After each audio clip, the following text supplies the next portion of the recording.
संरक्षण मंत्री मनोहर पर्रिकर यांनी चीनचे संरक्षण मंत्री जनरल चँग यांची घेतली भेट। लष्करी अधिकाऱ्यांसोबतही उच्चस्तरीय चर्चा। चीनशी संबंध आणखी सुधारायला भारताचं सर्वाधिक प्राधान्य, संरक्षण मंत्र्यांचं प्रतिपादन।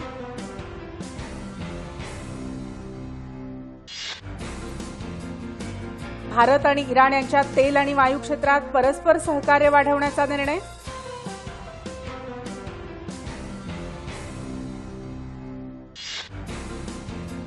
डान्सबार प्रकरणी आदेशाचं पालन न केल्याबद्दल सर्वोच्च न्यायालयानं राज्य सरकारला फटकारलं।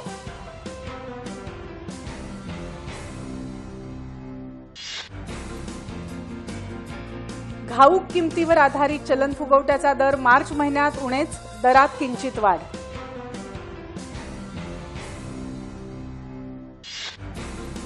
आयडीबीआयनं दिलेल्या 430 कोटी रुपयांच्या कर्जातून विजय मल्ल्या यांच्या कंपनीनं पैसे काढल्याचा आरोप चुकीचा असल्याचं कारण देत किंगफिशरची न्यायालयात धाव।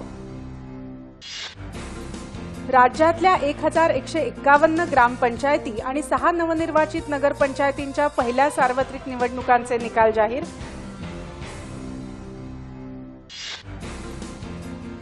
जालना इथं मुख्यमंत्र्यांच्या उपस्थितीत सामूहिक विवाह सोहळ्यात 551 जोडपी विवाहबद्ध।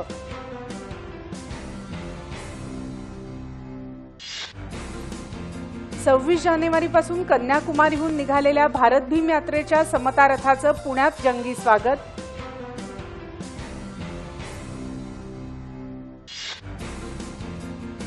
दलितांनी माओवाद किंवा नक्षलवादाकडे वळण्यापेक्षा आंबेडकरवादाकडे वळावं, रामदास आठवले यांचं आवाहन।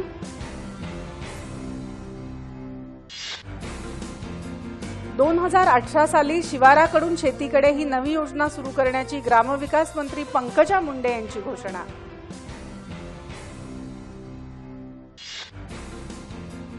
दक्षिण अमेरिकेत इक्वेडोर इथं झालेल्या शक्तिशाली भूकंपातल्या बळींची संख्या 250हून अधिक, 6 प्रांतांमध्ये आपत्कालीन स्थिती जाहीर।